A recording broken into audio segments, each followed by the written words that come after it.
They say the veil between worlds is thinnest on Halloween, and I can attest to that.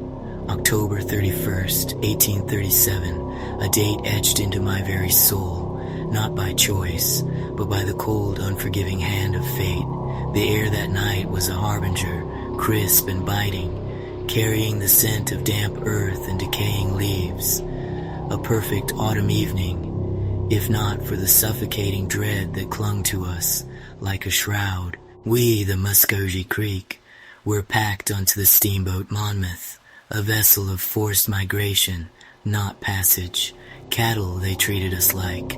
Less than cattle, perhaps, for even livestock are afforded more dignity in their final journey.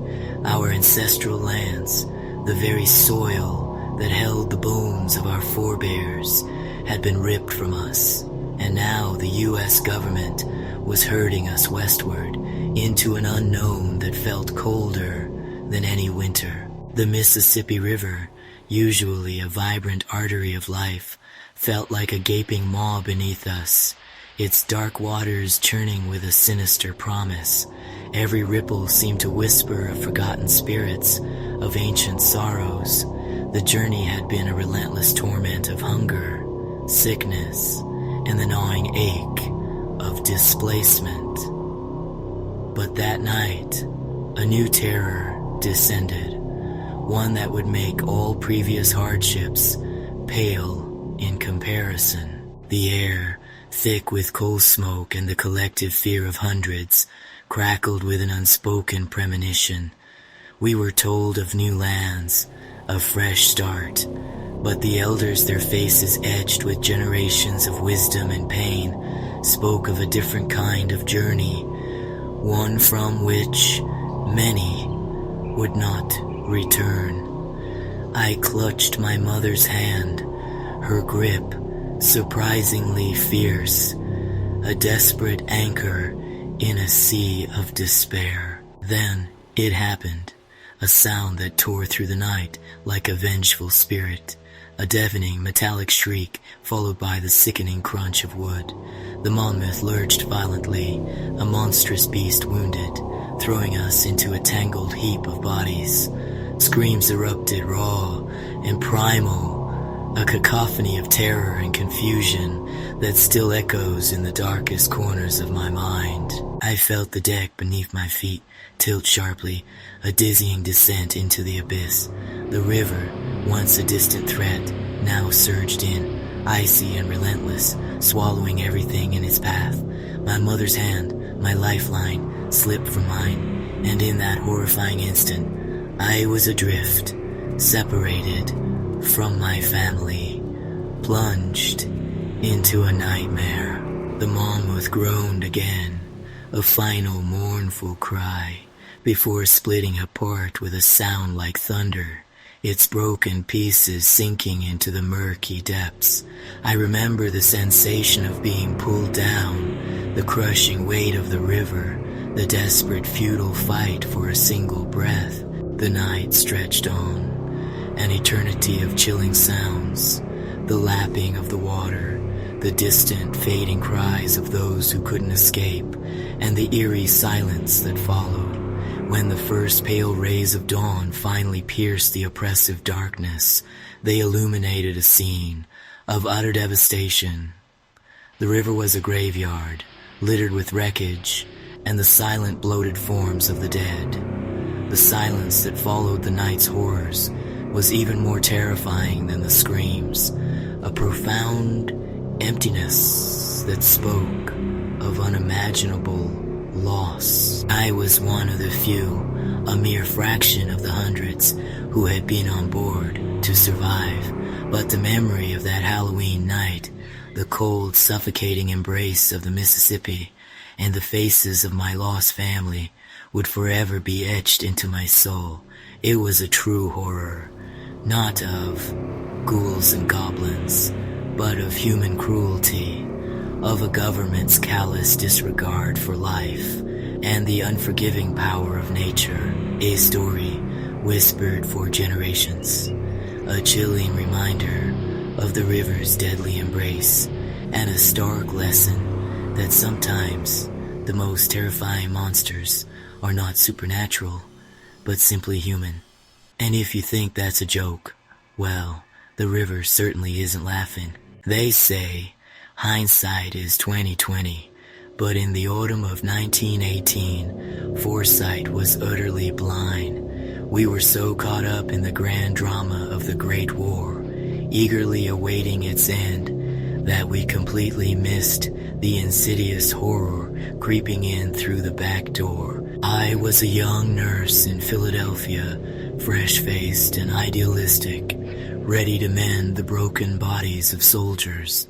Little did I know, I was about to face an enemy far more terrifying than any trench warfare, an adversary that didn't care for uniforms or flags, only for breath. The horrors I witnessed that October would forever be etched into my soul, a permanent stain on the canvas of my youth. It began subtly, a few cases of what we dismissed as a particularly nasty strain of influenza.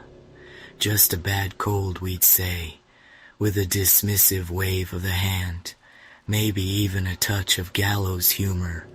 Oh, how naive we were. Then it exploded like a malevolent spirit unleashed. It swept through the city, turning our already strained hospitals into chaotic, overflowing charnel houses. The wards, once orderly and predictable, became a swirling vortex of suffering. Patients poured in, their faces flushed with a fever that burned like an internal fire, their lungs rattling with a cough that sounded less like a human ailment and more like the Grim Reaper clearing his throat. We called it the Spanish flu, a misnomer if ever there was one, because there was nothing remotely Spanish about its cruelty. It was a global scourge, and October was its deadliest, most insatiable month. It was as if the very air had turned toxic, each breath a gamble. I remember the sheer, bone-deep exhaustion, the endless shifts blurring into an indistinguishable nightmare. Sleep became a forgotten luxury, replaced by the constant gnawing anxiety that another patient would slip away on my watch. We scrambled for supplies that were never enough, a macabre scavenger hunt for masks and medicines that proved utterly useless against this invisible foe. The city outside was a ghost town, its vibrant streets emptied by a fear so palpable you could taste it. Homes, once filled with laughter, now echoed with the sounds of coughing and weeping. Every day, the death toll climbed, a grim, relentless tally that mocked our every effort, a scoreboard of despair. We watched helpless as young, healthy men and women, vibrant and full of life, just days before succumbed to the disease with terrifying, almost supernatural speed. Their skin would turn a ghastly, cyanotic blue, their breath shallow and ragged, until finally, with a last shuddering gasp, they would simply stop. There was no rhyme or reason to it. The flu struck indiscriminately, a blind, ravenous beast, snatching away mothers, fathers, children, leaving behind a trail of grief and desolation so vast, it felt like the world itself was bleeding. Philadelphia, bless its patriotic heart, was hit particularly hard. I recall the ill-fated Liberty Loan Parade in September, a desperate, almost comical attempt to boost morale. Come one, come all, the posters had proclaimed, practically inviting the plague to dinner. It became a super spreader event of epic proportions, a public health disaster disguised as a patriotic spectacle.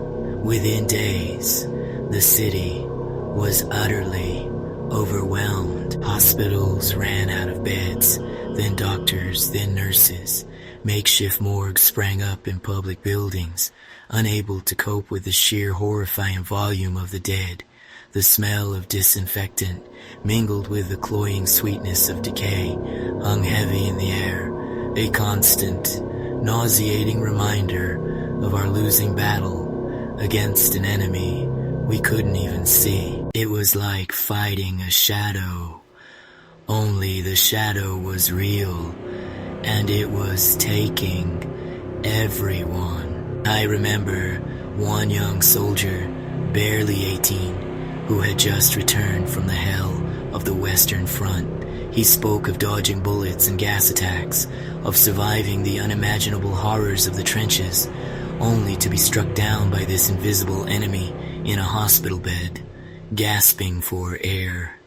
His eyes, wide with a terror that transcended any battlefield fear, are a memory I can never shake. I survived the Germans, he whispered, his voice barely audible, only to be taken by a cough. We tried everything, every remedy, every prayer, but our medicines were useless, our knowledge woefully insufficient. We were fighting in the dark, against an enemy that defied understanding, an enemy that seemed to delight in its silent, relentless harvest.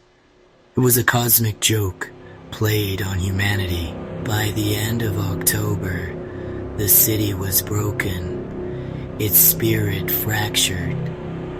Thousands had died, and the living were left to pick up the pieces, forever changed by the experience. The flu didn't just kill, it left an indelible mark on the survivors, a deep-seated primal fear of the unseen, a profound and chilling understanding of our own terrifying fragility. That autumn, the world learned a terrifying lesson about the power of a microscopic foe, a lesson etched in the countless graves that filled our cemeteries, each mound a silent scream. It was a horror that didn't need monsters or ghosts. The reality was far more chilling, far more personal, and if you think a little cough can't kill you, well, October 1918 would beg to differ. It was a Halloween that never truly ended for those of us who lived through it. They say every magician has a secret, a trick up their sleeve, a final grand illusion. But Harry was the illusion. He defied logic, spat in the face of danger, and made the impossible look like child's play. I stood by him, as I always did, a silent, often exasperated witness to his triumphs and his struggles. He was more than just a magician. He was a force of nature, a whirlwind of ego and genius, a man who believed he could escape anything, and for the longest time, he did. But that autumn of 1926, a different kind of challenge presented itself, one that even the great Houdini, with all his bravado and cunning, couldn't escape. It began subtly, a persistent nagging pain in his side, dismissed by him with a wave of his hand and a theatrical scoff. "Mere discomfort, my dear," he'd declare, as if a ruptured appendix was simply another locked box to be picked, a trifle compared to the rigors of his performances. Oh, Harry, always the showman, even with death knocking at his internal organs. He was in Montreal, performing as always when the incident occurred. A young, overzealous student, clearly mistaking Harry for a punching bag, or perhaps a particularly sturdy oak tree, approached him backstage. "And Mr. Houdini," he blurted, without so much as a "by your leave, is it true you can withstand any blow to the stomach?" Before Harry could even finish his customary, charmingly arrogant reply, the student delivered a series of unexpected, gut-wrenching blows. Harry, ever the performer, took them without flinching, a master of his craft, even in involuntary pain. But, I saw it. That fleeting flicker of pain in his eyes, a momentary weakness, he quickly masked with a forced smile and a witty retort. He continued his performance that night, a testament to his iron will, his sheer stubbornness. But the pain, like a persistent heckler, lingered, growing steadily worse, a silent, internal countdown to his final act. We traveled to Detroit for his next engagement, a blur of train cars and increasingly frantic whispers. By then, the pain was undeniable, a constant companion that even Harry couldn't charm away. He was feverish, weak, his usually vibrant energy dimmed, yet still he insisted on performing. The show must go on, he'd bark, a mantra that had guided his entire extraordinary life. I watched from the wings, my heart heavy with a dread that felt colder than any stage fright as he struggled through his act. His movements, usually so fluid and precise, were now stiff, almost hesitant. His famous escapes, once executed with effortless grace, became agonizing struggles. He was a shadow of his former self, a puppet whose strings were fraying, yet the audience, captivated by his legend, remained blissfully oblivious to the silent, desperate battle he was fighting within his own failing body. They cheered, they gasped, they clapped, completely unaware they were witnessing the beginning of the end. Finally, mercifully, he collapsed. The doctors, grim-faced and whispering in hushed tones, delivered the devastating news. A ruptured appendix, peritonitis. You know, the blows he had received in Montreal, while not directly causing the appendicitis, had likely exacerbated an already inflamed organ, pushing it past its breaking point. It's a cruel, almost darkly comedic irony, don't you think? A man who had cheated death countless times, who had escaped from the most impossible binds, from straitjackets to submerged milk cans, would be brought down by something so mundane, so utterly human. Just imagine a simple punch, a faulty organ. It was less a grand finale and more a tragic punchline. He fought valiantly, even from his hospital bed. His mind, ever sharp, was still plotting escapes, still dreaming of new illusions. "I'll be out of here in no time," he'd declare, a flicker of his old fire in his eyes, even as his body betrayed him. As October drew to a close, the life force that had burned so brightly within him began to wane like a candle flickering in a draught. On Halloween, the very day he had so often embraced the macabre and the mysterious, the day when the veil between worlds was supposedly at its thinnest, Harry Houdini made his final escape. He slipped away quietly, not with a bang, but with a whimper, leaving behind a world that would forever marvel at his genius and mourn his passing. I remember the profound silence in the room, the sudden crushing weight of his absence. The world had lost a legend and I, a dear friend. His death, on that most fitting of days, became another layer to his already impenetrable mystique, a final tragic illusion. the whispers of foul play, of a secret society, of a curse, they all began to circulate, adding to the legend, twisting the mundane into the supernatural. But I knew the truth. It wasn't magic or a malevolent force that took him. It was a simple, brutal twist of fate, a reminder that even the greatest among us are ultimately mortal, bound by the frailties of the flesh, and that in itself was the most terrifying truth of all. And, honestly, after all those years of watching him contort himself into impossible positions, I'm pretty sure his appendix just finally said, "Enough is enough, Harry. I'm out." Remember, we're always watching.